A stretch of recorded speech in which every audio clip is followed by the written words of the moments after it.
My name is Lash.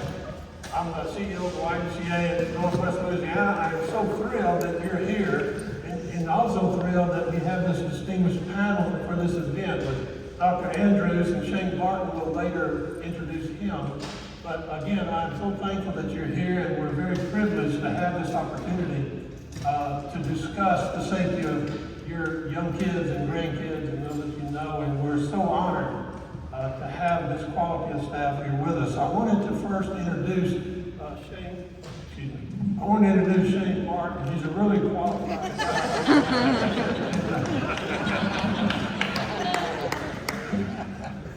We're privileged to have Shane. He's Texas man and came through Massachusetts to us, Texas A&M University. And y'all think this is a hard job, but it's really not rocket science, right, what I'm doing. Wait a minute. Shane was a rocket scientist for a little while with NASA before he became into the medical profession. It's pretty amazing. Went to Baylor College, Baylor Medical School, Harvard Medical School. He worked with LSU. Now he's the head of the orthopedic department at LSU Med Center here. And he came to us from UMass. He was the team doctor for the Patriots, for the soccer team, the hockey team, but he went there because of his superior, if I got this straight, told him, if I'm sick, you can go sit in the Red Sox dugout. So Shane played baseball through college. So we're very fortunate to have Shane here. He's done about 10 surgeries on my family, 4 on me, and he won't answer my phone anymore when I call him.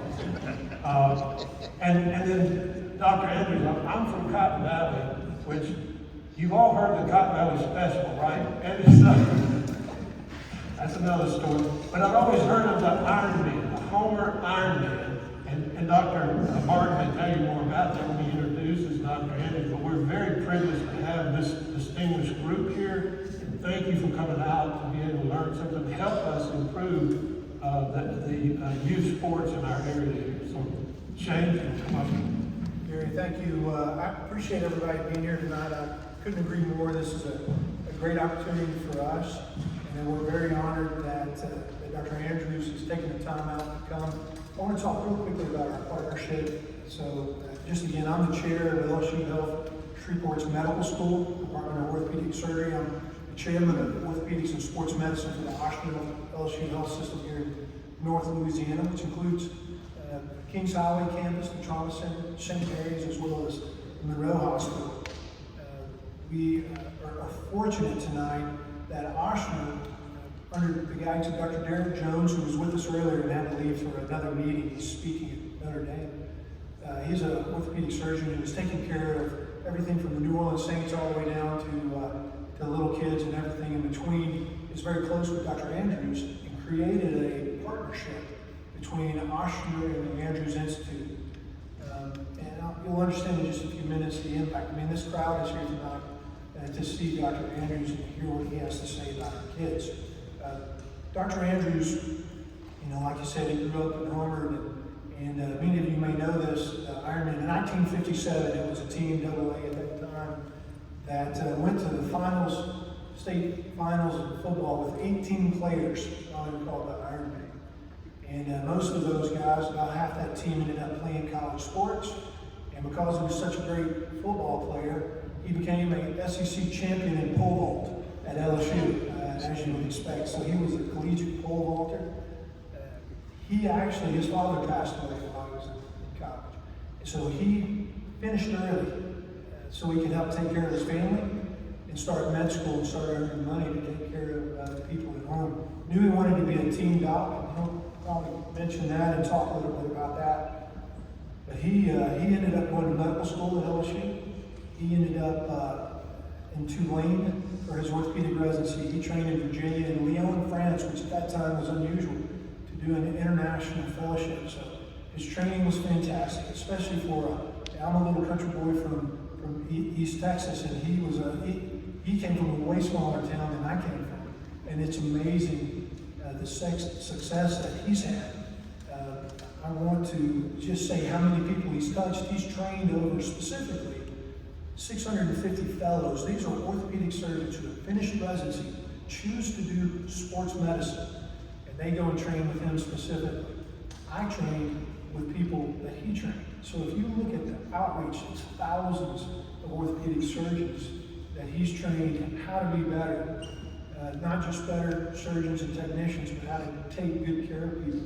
One of the biggest things that he did, I think, and I don't know if he'll talk about this tonight, the reason he's so special, the reason he's done what he's done, is early on with all his training, working with Dr. Houston in Georgia, where he did some of this, you know, a lot of that, at that time, sports medicine wasn't really a thing here. Okay, orthopedic surgeons, and on the sidelines, usually you were friends with the coach, you enjoyed taking care of the athletes and being around those people.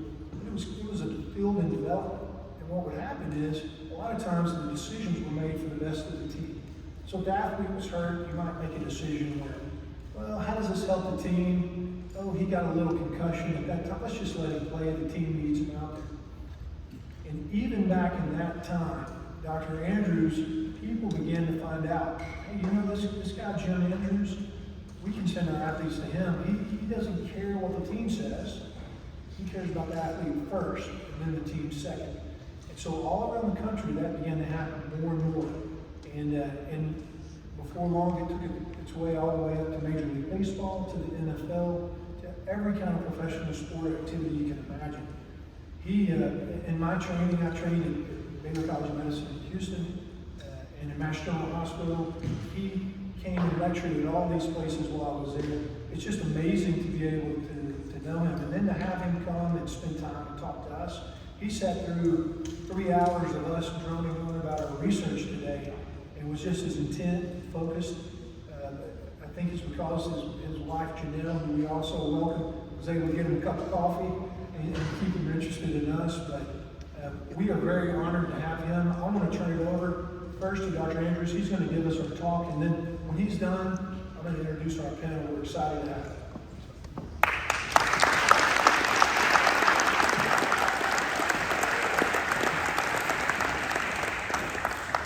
Who was this tall guy that put this thing way up here?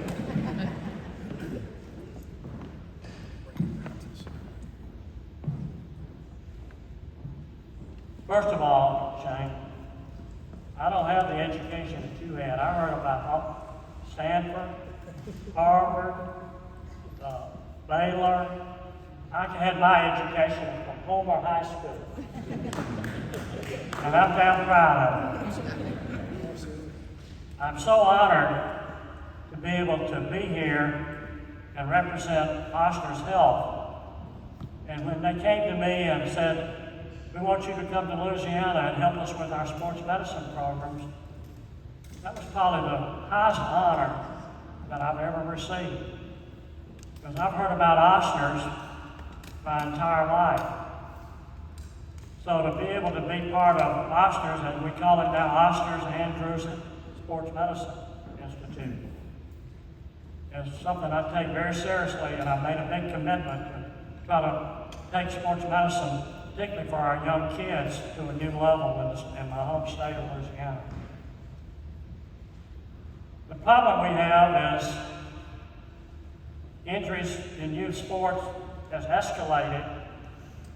When I first started tracking it since year 2000, it's escalated tenfold. Now these 14-year-old kids are having injuries that we call adult orthopedic injuries. And they're serious injuries that require surgery. And they're too young to be getting hurt like that.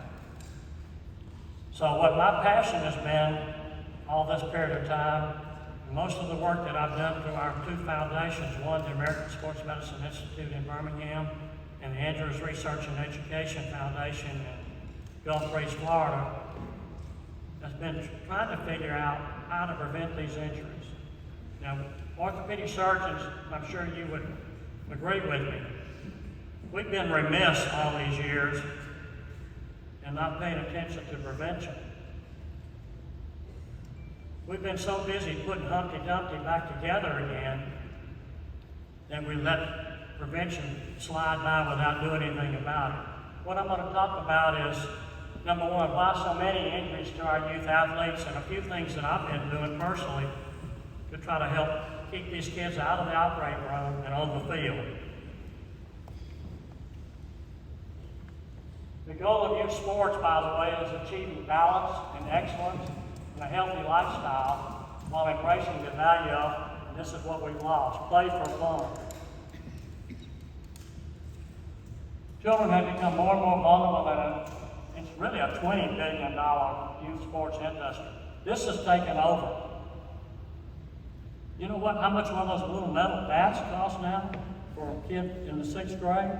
How many of you grandmothers have had to buy bats for your grandkids? They're about $400 a piece, aren't they?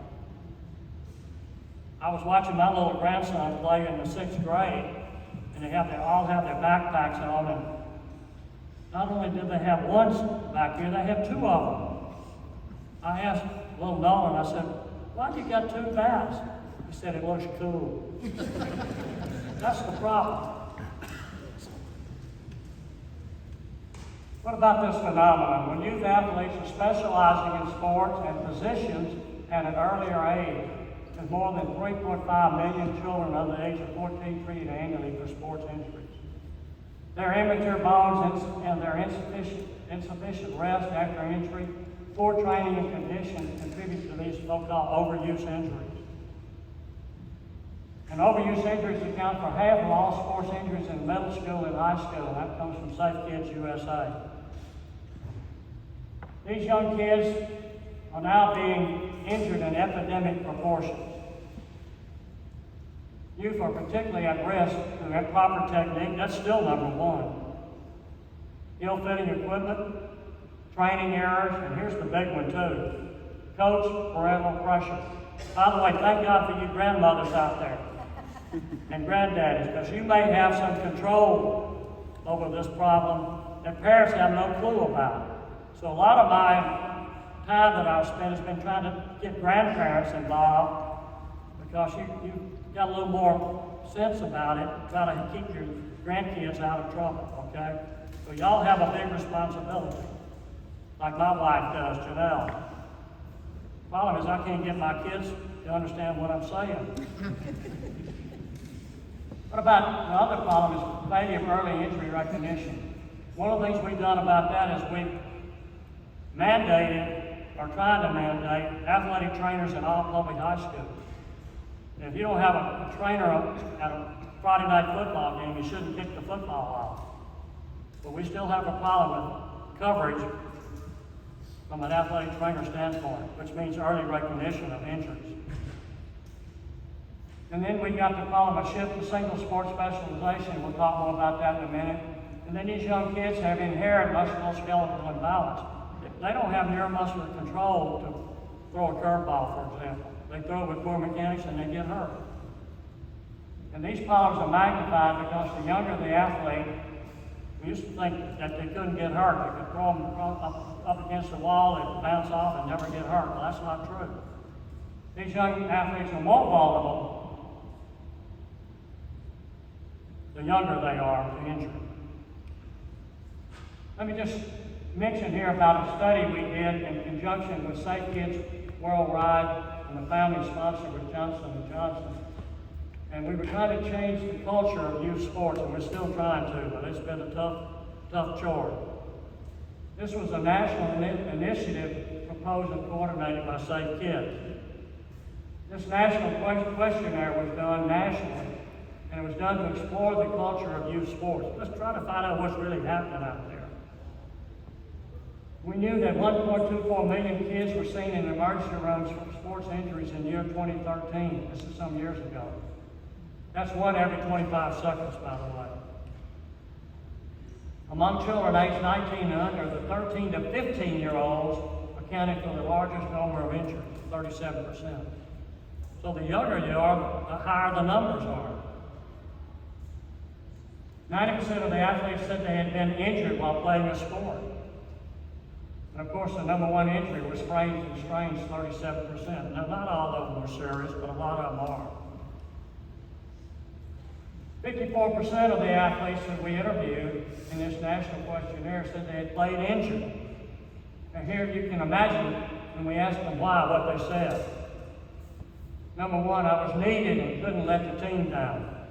Number two, I didn't want to be benched. Number three, it was an important game. Fewer than half of the coaches say they have received certification on how to prevent and recognize sports injuries.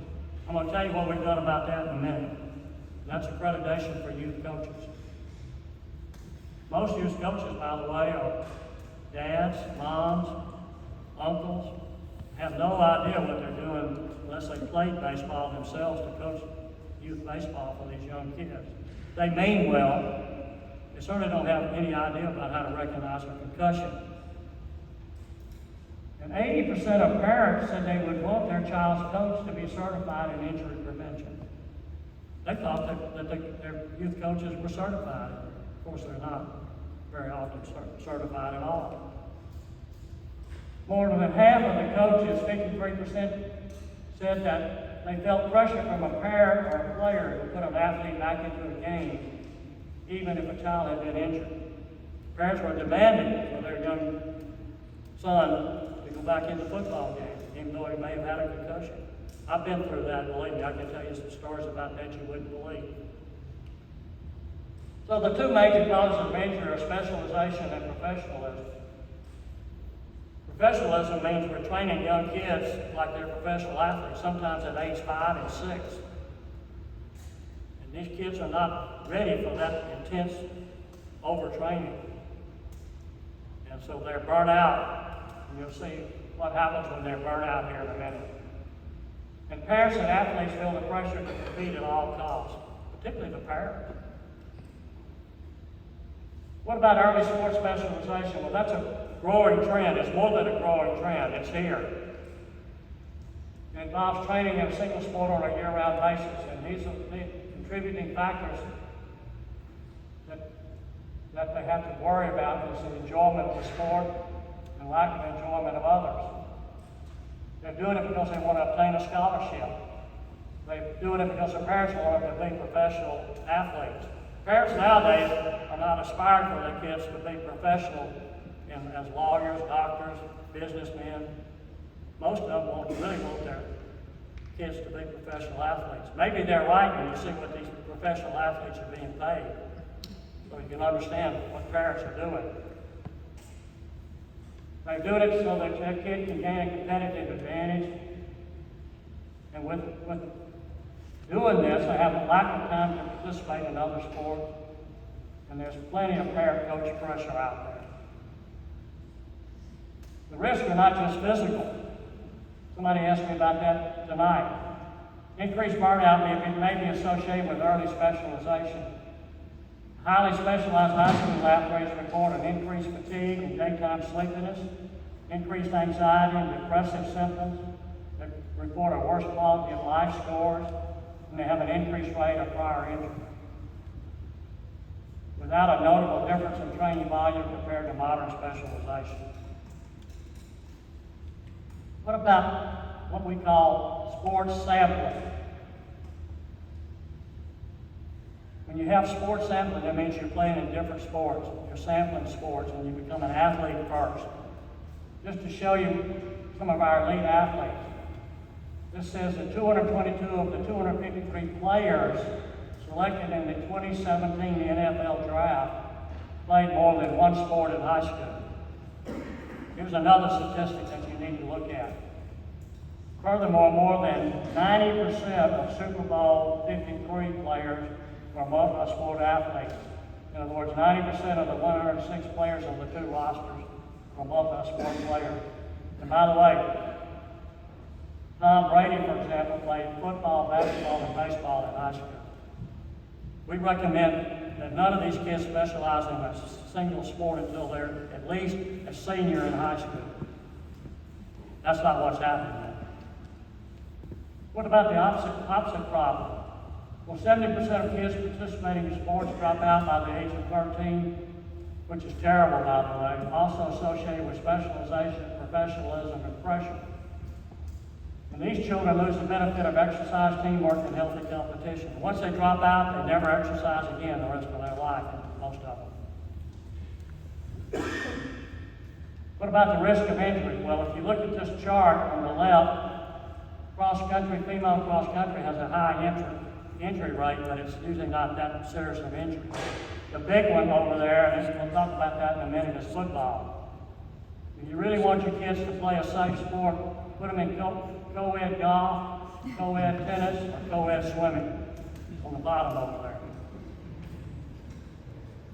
A few examples of what's happening to our youth. I'll just show you this real quick. The adolescent baseball throwing arm and softball throwing arm are good examples to start with. The adolescent throwing elbow, in youth baseball, our stats at ASMI in Birmingham indicate that there's a 7 to 10-fold increase in throwing arm injuries since year 2000. For example, year-round baseball is producing an epidemic of injuries to the elbow in young baseball players, and this 15-year-old pictured here with his parents is a typical example. His parents are just excited as they can possibly be for this kid to finally get somebody that may be able to fix his elbow, and he's 15 years old. By the way, what position do you think he plays? He's a 15-year-old pitcher-catcher and plays year-round baseball. Now, we've outlawed pitcher-catcher. Most youth leagues, we got 25 of them, by the way, that have different rules. Most of them have outlawed a kid that wants to try to play both pitcher-catcher. You got to do one or the other. Now he's unable to play at age 15. And if you look at the x-ray of his elbow, he has chronic spurring. That arrow on your left there shows a loose body involving his Tommy John's ligament. You look at the back of his elbow there in the middle with that arrow, you see a tip where he's got a stress fracture of the electrolyte tip that's about to fall off. Stress fracture. If you look over here on your right, that arrow shows white. That's dye leaking through his Tommy John's ligament down into the soft tissues of the flexors of his elbow. He's got a complete tear of his ulnar collateral ligament on top of all of this.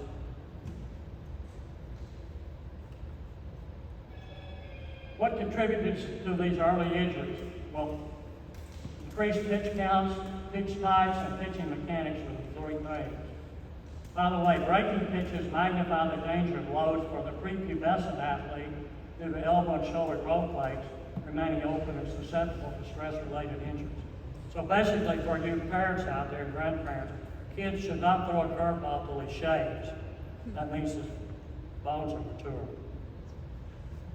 Somebody doesn't need to do it when he's in 6th grade, like I see him doing against my grandson. These are some safe things to teach.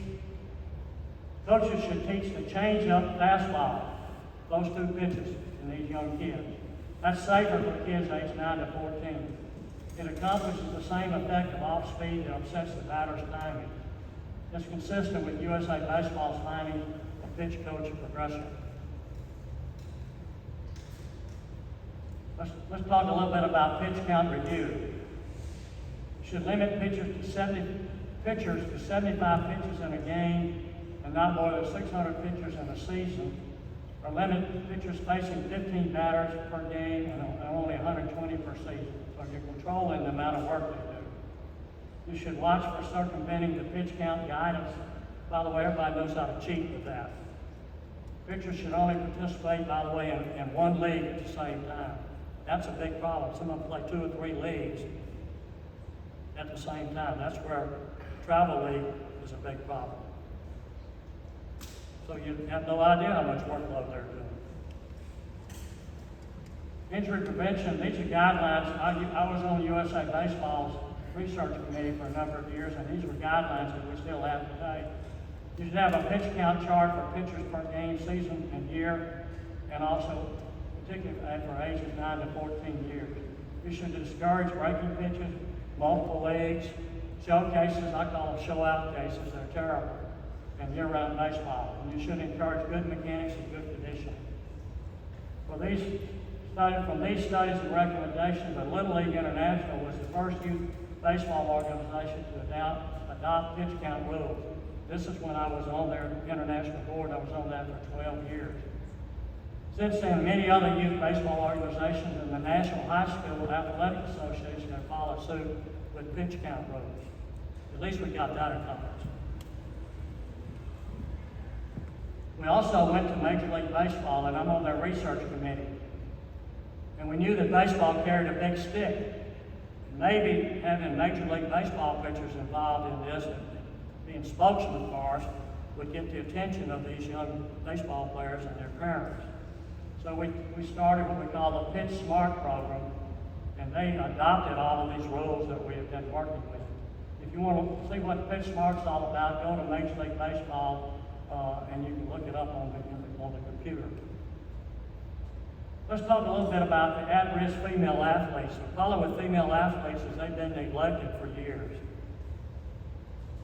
In comparison to youth athletes, 66% of females identified as specializing in a single sport as compared to 39% of the males. So they're really into specializing. Female athletes specializing in a single sport show a higher incidence of injury in comparison to their male counterparts. Specifically, they have a 2 times the injury prevalence. So softball is what I'm going to talk to you just a minute about. Youth and college softball are almost exclusively, as you know, a female sport. I've often been quoted as saying that softball is the most neglected of all sports. The number one myth related to fast-pitch softball is, I quote, throwing underhanded is a normal motion and does not contribute to injury. Because of this, softball lags behind all other youth sports in injury rate recognition and injury prevention safety rules. Therefore, softball injuries are on the rise and have reached epidemic proportion, particularly at the early youth development age. Softball is notorious for having a vigorous schedule. Some athletes play as many as up to 6 games in a weekend. The pitcher usually throws 70 to 120 pitches per game, but in some college games, it's not uncommon to throw 250 pitches in a single game and come back from a doubleheader.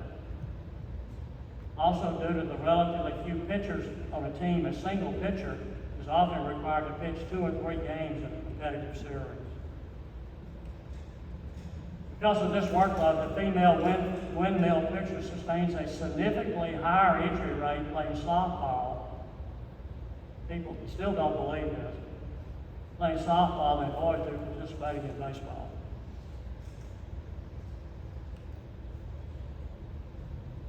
What about the need for pitch counts? We talked about that a little bit already. In baseball, limits and recommendations to youth pitch counts were introduced in 1996 and updated in 2006 and are still in the books today. There's still no real pitch counts in softball, despite the fact that softball pitchers have shoulder and elbow compressive force of 70 to 90% of body weight during the delivery phase of the pitch. They have changes in the biceps tendon around the shoulder. Pitching mechanics due to stress or fatigue are seen as quickly as single outing or simulated game. And we've tried to do something about that through Little League International. Because of that workload, we finally got this done with the softball that goes through Little League. And we have these recommendations. Age 8 to 10, they should only throw 50 pitches per game. Total of 80 pitches for a combined 2-day period. Age 10 to 12, 65 pitches per game, or 95 pitches for a combined 2-day period. At age 13 to 14, if we move on a little bit, and ages 15 and over, you can see we let them throw 100 pitches per game. By the way, the rate of injury increases by up to 5% for each additional 100 pitches thrown during the season in the league softball, while pitch counts per outing averages 179 plus or minus 45 at the collegiate level. So it's out of control. These are just some pearls for prevention of injuries in softball. I won't go through all these. Obviously, you should warm up properly. Coaches should rotate pitchers. Don't just use the same 2 pitchers the whole season. Coaches and parents should concentrate on age-appropriate pitching. Don't allow a pitcher to play with pain. That's pretty simple, isn't it? Pitchers should not throw on more than 2 consecutive days until age 13. Avoid fatigue, burnout, don't play year-round. By the way, the radar gun should be outlawed, particularly in high school and younger.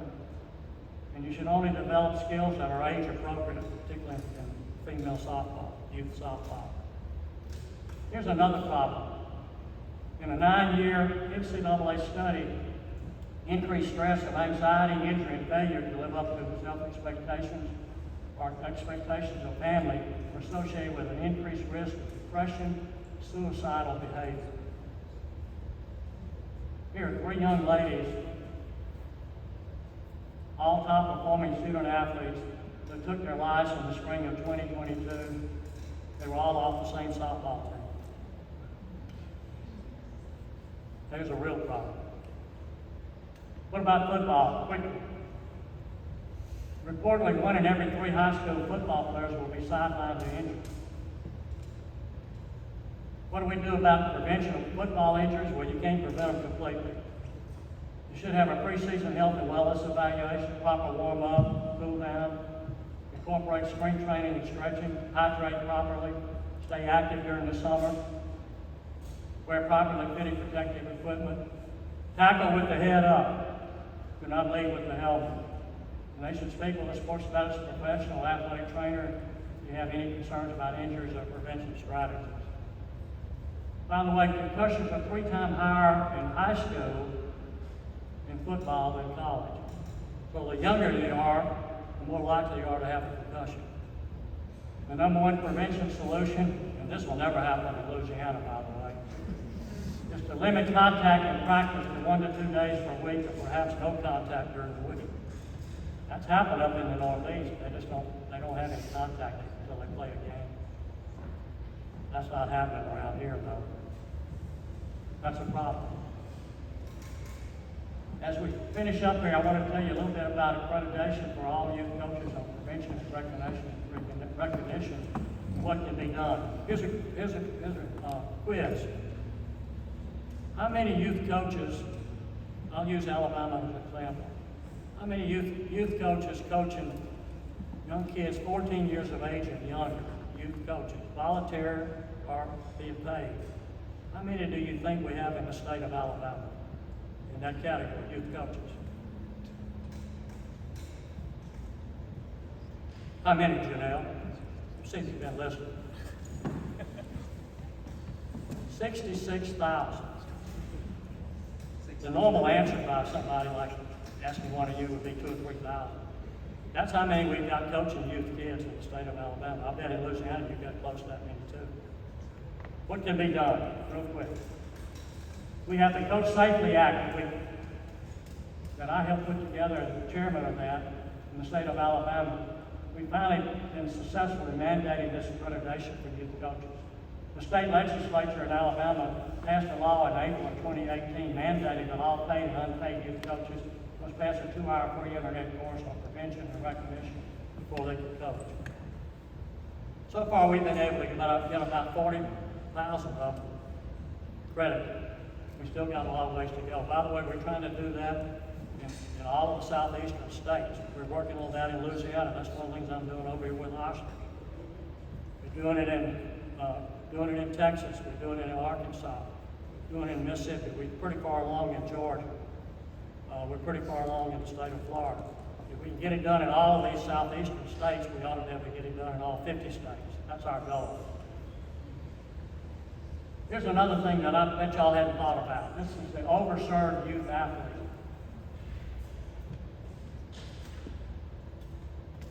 Doug, you got any idea what I mean by that? Number 1 is it's the family that can afford their young athlete. He may be 6 years old and maybe he's going to be a lacrosse player. They actually go out and hire the best lacrosse coach in the country, in the world, to come live in their home to coach their son. That's what we mean by an overserved athlete. That's become a major problem, particularly in the niche sports. This is a name for the young athlete that has too many coaches, too much training, and who treats sports as a full-time job. Unfortunately, many young athletes in this category are suffering both physically and emotionally. These kids are easily burnt out. Often they are not equipped to navigate life without having everything organized for them previously. The problem is they're still tied to the bubbles and umbilical cord when they get out of high school. Get to college, they have no idea how to make decisions for themselves. When they enter college, they are frequently still tied to the umbilical cord and have no idea how to take initiative. College coaches are disturbed by the latest survey documenting binge drinking, marijuana use, and other drug abuse. This happens due to their newly found college mental strain and stress, and coaches can't control them in college. There's one other thing I want to point out to you, and I know we're working on this through Ochsner's also. There's another youth sports problem that we have to deal with. The problem has an incredible impact. Poor kids are being priced out of expensive youth sports. These kids cannot afford to keep up with the socioeconomic aspects of youth sports. Most lower-income families, unfortunately, are unable to sign their kids up for youth sport leagues. They're not able to afford league costs, not able to afford equipment, and of course, transportation all over the place is almost impossible for everybody. A novel solution, the answer for that problem is to eliminate the financial barrier for participation in youth sports. For example, in the city of Shreveport, you can develop a waiver which has a checkbox to sign up for. I'm a resident of Shreveport, and I'm requesting a waiver of all youth sports fees. In a pilot project in a metropolitan city up northeast where this was developed, participation for children who attended high-poverty schools shot up almost 80% just by doing that. So keep them in sports. So, if we summarize the prevention of youth sports injuries, we all agree that the time is right to make a major impact. The American Orthopedic Society of Sports Medicine, as a world leader in research and education, has a unique opportunity to lead the way. It's our responsibility to get involved in all of you. Sports Medicine Society is all the orthopedic surgeons doing sports medicine. When I was president of that society in the year 2010, was it? I moved it forward. One of my things that I could do as president of the society, and that was an initiative called the STOP program. STOP program is an acronym that stands for Sports Trauma and Overuse Prevention in Youth Sports. And under the leadership of the Sports Medicine Society, this program has been developed as a comprehensive public outreach program at the grassroots level. It focuses on injury reduction, and highlights how play safe and without overuse can increase a young athlete's career, improve teamwork, fitness, reduce obesity, create a lifelong love of exercise and healthy activity. It's the YMCA all in one. Our goal is to keep our young athletes out of the operating room and on the playing field. And this program is still in force today.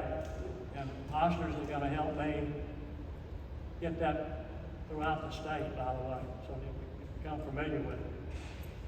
And in conclusion, remember our youth sports motto is what? We're not trying to keep them out of sports.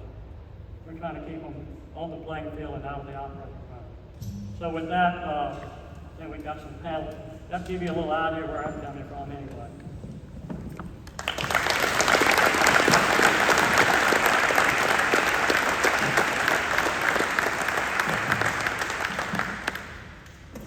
Hey everyone, I'm Jeffrey Goodman. I'm the Director of Marketing and Development here for the YMCA. We appreciate all of you being here. We have some questions we'll run through, and we may not get through all of them, but we'll hop on in. So my first question is... Jeffrey, before yes, sir. we introduce the Please. panel real quick. Yes. I had not, and I want to say, who in here is an orthopedic surgeon that was somehow touched in the past by Dr. Andrews?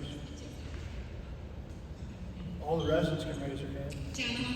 Dr. Callahan trained with him. Dr. Byron got there. Get him up on the panel, huh?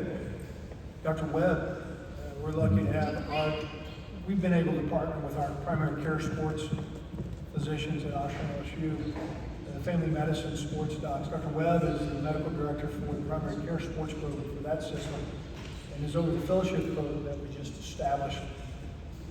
We work hand in hand with those guys to do everything we can to try to prevent these injuries. And a lot of this has been driven by Dr. Andrews, and I think you guys saw that tonight. I want to introduce people real quick here. this panel. And then Jeffrey, I would say when we do this, there's some questions that are directed towards these guys. Maybe start with those. To my right is Dr. Sharon Dunn. Dr. Dunn, most of you may know her as she's the Dean of the School of Allied Health Professions at the medical school at LSU Health. She's an amazing lady. She trained here. She got a bachelor's in physical therapy here, a master's in health sciences here, and then her PhD in cellular biology and anatomy here. And so she was over the physical therapy program here for 15 or 16 years. She's now been dean. She's over the PTOT, audiology, physician assistant program, all these programs. She's so well respected nationally. She served as the president of the American Physical Therapy Association recently. And we've talked multiple times about the teamwork that it takes between physicians, therapists, and Dr. Andrews talked about it today. The important role that the therapists play. I know many of the allied health students or faculty are here tonight, and they play a big part in what we're doing. So thanks, Dr. Dunn, for being here. Next to her is Dr. Patrick Massey, one of my closest friends and associates. He's the vice chair of my department.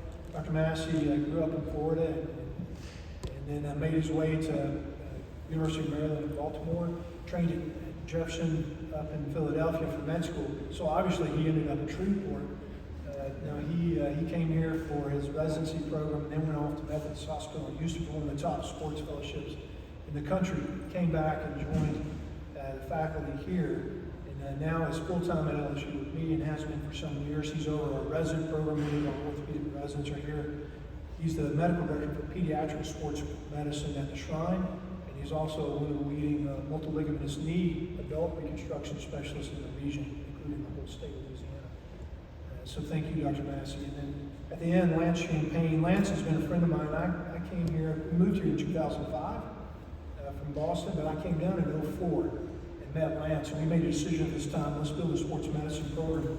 So we started, Lance was at LSU Shreveport. He was there until very recently when he left to join us at Ochsner LSU. He's our director of sports medicine and athletic trainers. Lance is being inducted tomorrow, Saturday night, into the LSU Shreveport Hall of Fame for sports medicine. He's one of the most respected and well-achieved people I know. He has become a good friend over the years, and we're very fortunate to have him to be involved in the endeavor that we're doing. And so Lance trained, he's an LSU grad and Clemson master's degree, and then ultimately came back here. We've been extremely fortunate to have him. And so I want to turn it over to Jeffrey for these questions. I know we don't have very many. Okay, so my first question is for you, Dr. Massey. And the question is, can you talk for a second about the most common overuse injuries in youth sports and why? So I think one of the biggest things that we see is baseball-related injuries from players that are doing the select teams that play year-round. Dr. Andrews has published so much about that topic, particularly in the South, because I spent time in the Northeast because it's warmer down here. You can play outdoors year-round. So, but shoulder injuries, a lot of baseball players know about what a slap tear is. A lot of that, so much of that has to do with that round back posture and the way these kids sit with their arms, doing too much bench press, not enough back workouts. So sometimes you get a football coach who's also a baseball coach, and they've got them in there doing a lot of chest workout. So a lot of it's about symmetry, like Dr. Andrews said. And then, of course, at the Trauma Hospital, we see those same injuries, but because they're still growing, their arm bone is still growing, they get injuries to their glute blade. So literally, sometimes it can cause a problem with the way they grow. And then the same thing happens at the elbow. So everybody knows about the Tommy John ligament. But we also see a lot of those type injuries also because their mechanics are off because they're playing year-round baseball. So those are coming to it. Thank you. My next question is for you, Dr. Dunn. And the question is, as Dr. Barton mentioned, you're the president of the American Physical Therapy Association for the entire country. Can you talk for a second about how Dr. Andrews and the work he has done has impacted the field of physical therapy? Dr. Andrews probably doesn't really know his global impact on every discipline that an athlete touches, but I had the privilege of being at Houston Sports medicine center in my own training. I was a pre-physical therapy graduate, and I had an internship there. And as I walked up to my first day of rounds, I approached the table there where they were doing inpatient rounds for Dr. Houston's patients. And I picked up a clipboard, and one of the nurses said, "Put that down, it's Dr. Houston's." And Dr. Houston came up behind me, and he said, "Who are you, young lady?" I said, "I'm a PT intern." He said, "Well, where do you go to school?" I said, "LSU." He said, "Pick that clipboard up, we're gonna lead rounds today." And I think it's something that you have driven your entire career as well under that kind of leadership. Is the most profound impact probably on all the disciplines that end up touching an athlete in their either prevention or recovery is your career-long insistence, like Dr. Houston's, is that the whole team matters to the outcome of the athlete. When you read Drew Brees' book about his recovery from his shoulder injury and your surgery, the first thing you told Drew Brees when he woke up after surgery was, "My part was the easy part. Your part with the physical therapist is going to be the hardest part, and then get back on the field." So that's critical to the athlete's outcome, and the fact that you, as a leading scientist, clinician scientist, to say out loud in multiple audiences that the whole team matters is critical to physical therapists, it's critical to athletic trainers, it's critical to orthopedic surgeons, that if everybody comes to the table bringing their absolute best, then the person that wins is the athlete and the patient ahead of us. So as president of APTA, I took that kind of training into that leadership and went on a reconciliation tour of sorts with orthopedic surgeons. I met with the American Orthopedic Association's president at the time, was the first female president of AOA. Met with the president of NATA, Corey Lindley at the time, about what APTA and what NATA needed to do together rather than fighting turf wars all the time. So there's so many athletes in our communities that we all have a role to play, and when we play our absolute best, the whole team wins. So thank you for that. It's impactful. I appreciate your leadership there and everything that you've contributed, bringing data and science to the conversation tonight. There's not a parent in here that didn't pick up something from the information they got. So thank you for being a leading clinician scientist and a team player. He's also said before, every patient gets his phone number. He's accessible. And he's not only accessible to his patients, athletes, he's accessible to the whole team. And what an impact you've had. And really appreciate you being a part of LSU Ochsner system. Wow.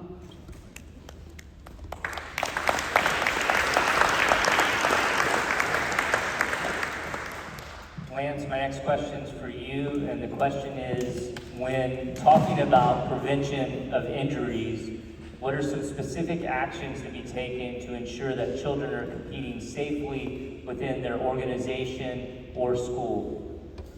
Well, obviously, Dr. Andrews touched on several things. Specifically, preparing our bodies to participate in our sport. Whether that's conditioning before, not jumping straight into the sport, but getting ready for that sport. Dynamic warm-ups for our athletes before we start. My son's a 12-year-old baseball player, and you go to a ballpark, and the first thing you see is these young athletes pick up a baseball and start throwing. They haven't even prepared their bodies to start throwing. So it was something that our team did, and we were one of two teams that I would see on a regular basis before a game, having our athletes warm up, having our athletes do arm swings and arm circles, doing dynamic stretches, static stretches, getting ready to play. So that's something specifically we can do. Rest, I think, is something that's very important. Looking at our calendar, so many of these athletes are talking about these overuse injuries, playing these tournaments on Friday, Saturday, Sunday. Monday night, they're their private coach. Tuesday night, they're at practice. Wednesday night, they're another private coach. Thursday, they're at practice, and then they're back doing it again. So looking at that calendar from a weekly basis, looking at that calendar over the course of the year. Professional athletes take time to recover. Doesn't mean they stop doing anything. They may go into some strength training when their season ends, but they put the ball down. They stop playing for several months. Our athletes, our young athletes need to do that at some point. Just be kids. We talked about I thought the mental health. I didn't know if mental health would come into play tonight. But with most of my experience being at the collegiate level, it's really something that weighs on these athletes. By the time they get to the collegiate level, the burnout, it's real. And I think it comes, unfortunately, from some of our youth athletics. As these athletes are progressing into our high schools, Doc mentioned athletic trainers earlier. As an athletic trainer, I don't think a lot of the public knows what we do. To give you a little bit of a, get on my soapbox, I guess, for athletic trainers. Athletic trainers are at the forefront of prevention. You go see some of these people up here after you get hurt. Your athletic trainers there on a daily basis. So get to know, as a parent, I would tell you, if your athlete's competing at a high school, get to know who your athletic trainer is. Your athlete needs to know they need to go to that athletic trainer. They're going to be able to look at these injuries and determine if it's something that we can address at the school, if it's something that we need to refer out for some more care. Athletic trainers in the state are pushing for injury prevention. The Corey Stringer Institute at the University of Connecticut looks at the laws that are passed within states, some of the requirements of high school associations, and they rank them 1 through 50. And in Louisiana, unfortunately, we're used to being down at the bottom. And up until about 4 or 5 years ago, we were 47. Our Athletic Trainers Association in the state has worked with our physicians in the state. We've passed new laws, new regulations on injury prevention. We moved up to 5th. Not very often in Louisiana is 5th in something, so that's something to be proud of from the athletic training side of things, for sure. Thank you. My next question is for you, Dr. Andrews, and the question is, what is the appropriate age to start specializing in one sport? That's a good question. When somebody's panel says that's a good question, you know why they say that? Because they don't know the answer.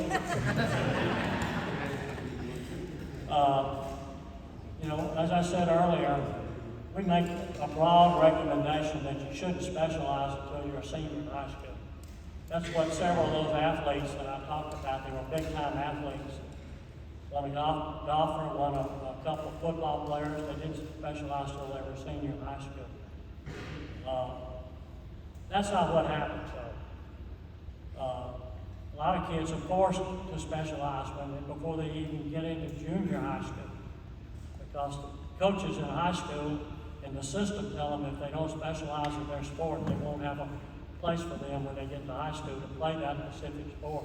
So they're forcing them to specialize in the 6th grade. So the answer to that question is, don't specialize until you absolutely have to. The answer that I give parents, but I'm not sure it works, is not until you're a senior in high school. Thank you. Dr. Barton, this next question is for you, and the question is, can you speak for a second about what you feel is the ideal age to start doing strength work? That's a good question. I'm just kidding. We're fortunate. I look around this room, actually, I want to mention this real quick. I see so many people that I look up to that are outstanding sports medicine physicians. Craig Springmeyer, Carl Houts, Dr. Callahan, I talked about Eddie Anglin here on the front. Dr. Webb, who's become a good friend and colleague. Dr. Byron. I think all of us would say that Dr. Andrews has touched us in some way, and with training early. The question goes down a lot to what he said. It's overuse and it's professionalism, trying to train like you're a professional. We're lucky here in Shreveport to have Coach Kyle Pierce. Many of you know Coach Pierce. He's one of the head coaches for USA Olympic weightlifting. And he's based at LSU Shreveport. It's one of 6 national training centers. We had Kendrick Ferris, a famous Olympic athlete that was here that trained and gave all of his credit for his success to Dr. Pierce. Dr. Pierce got me involved with Pan American Youth. I've covered in South America. I've traveled with the U.S. Olympic weightlifting team covering these sports. Those are 15 to 20-year-old kids. Well, obviously they didn't jump in at 15 and start competing. And so a lot of research has been done showing that, kids that are 6 or 7 can do something to strengthen themselves.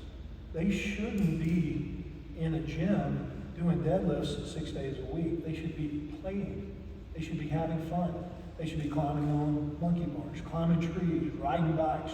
That's strengthening right there. When you start talking about specific things, when you're lifting weights to really gain bulk, okay, that's when kids can get hurt, especially at the time when hormonal changes kick in, testosterone, particularly, you can have massive gains in strength and people can overtrain very easily. So as long as they're protected with multidisciplinary sports, multiple sports, and you make a strengthening program part of it, keeping it very sensible, as Dr. Massey said, with people with open growth plates, these kids, they can begin doing some basic kind of strengthening stuff before they're in the 6th grade or 5th or 6th grade. But it has to be done with a very careful eye. And they are at very high risk for overuse injuries, very high risk if it's not done appropriately. Thank you. My next question is for you, Dr. Andrews. Is there any proof that a young athlete will fall behind if they do not specialize in one sport year-round?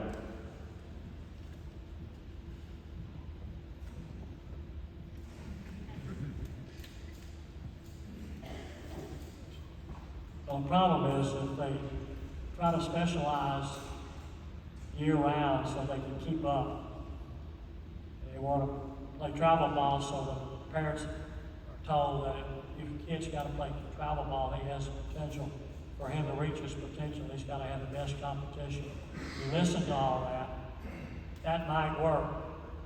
You got a kid that's not very vulnerable. But the problem is that kid is going to wind up with an overuse injury, so he's not going to reach his potential. So it's a catch-22 situation.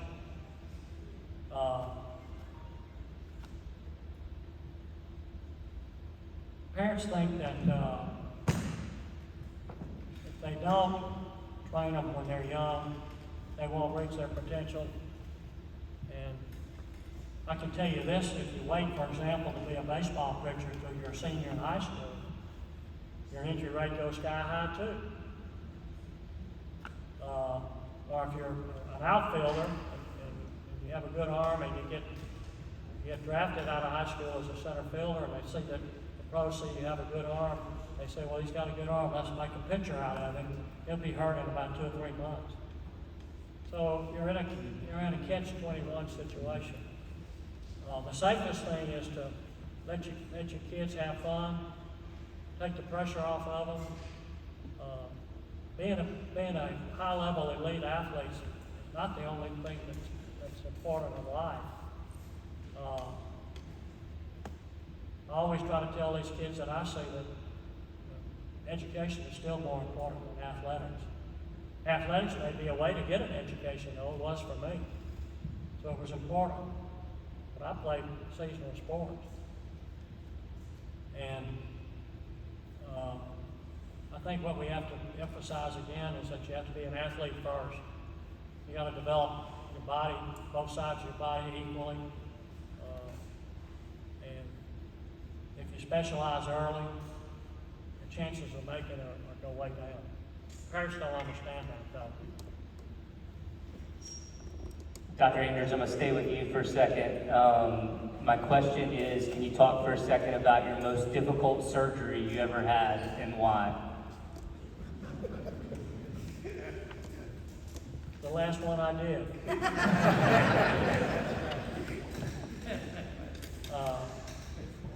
Lord have mercy.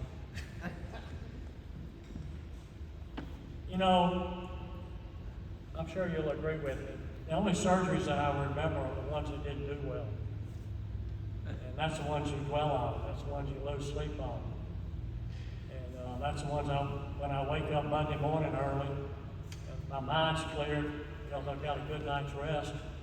I start thinking about my worry list. And I have 4 or 5 patients that pop in my brain. It's 4 o'clock in the morning, by the way. And I said, I better start calling them and find out how they're doing. I have a few signature patients that I could tell you about that were almost impossible. I told you about one. One of them's a quarterback with the Saints. And by the way, I can't take any credit for that success. That success came because of his motivation, his work ethics, and because he had the best athletic trainers and the best physical therapists in the country that worked with him full time for almost a year.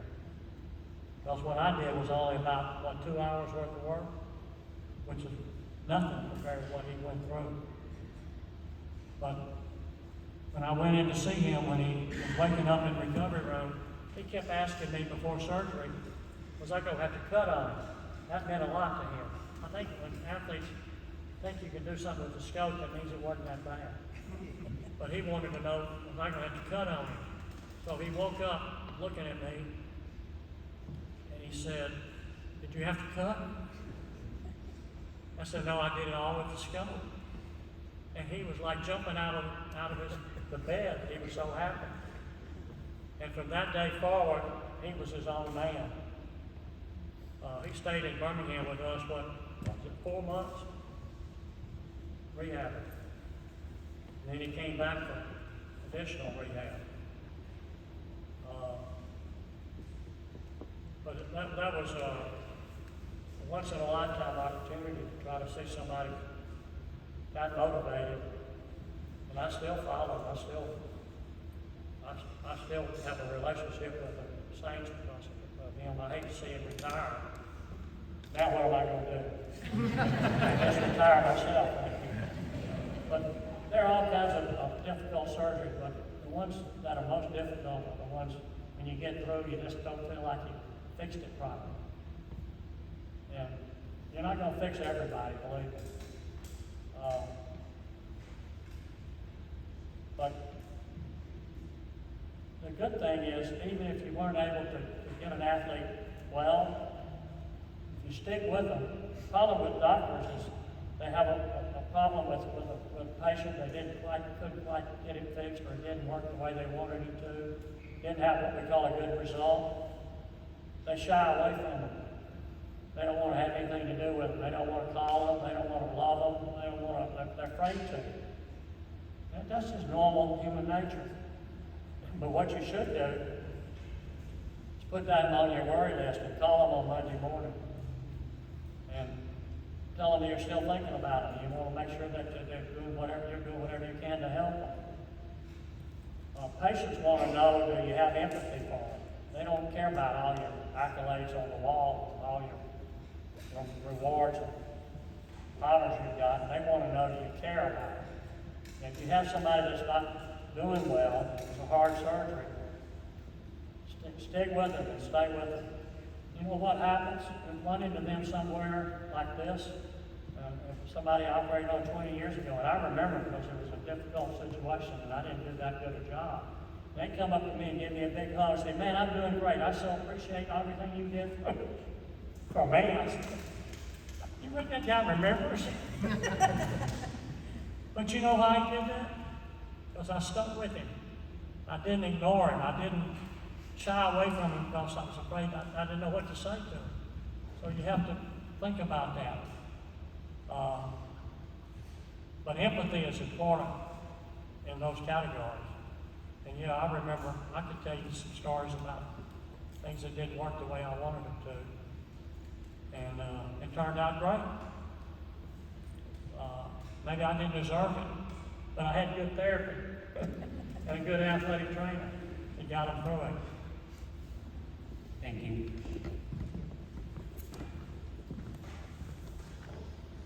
Thank you so much. I think we need to give a round of applause.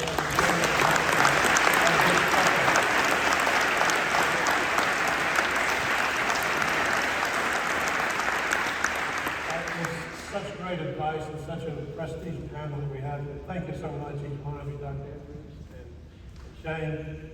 I have to say, when I call Shane, he says, would you pray? Don't you want to say hello? He said, hello, would you pray? But he's following in your footsteps, I can tell you that. And the rest of these, and the rest of you professionals in the audience, I thank you so much. And those parents who are here interested in helping your child and helping us, the other parents, they're not here. So thank you so much. Thank you so much for coming too. I sure appreciate it. Thank you.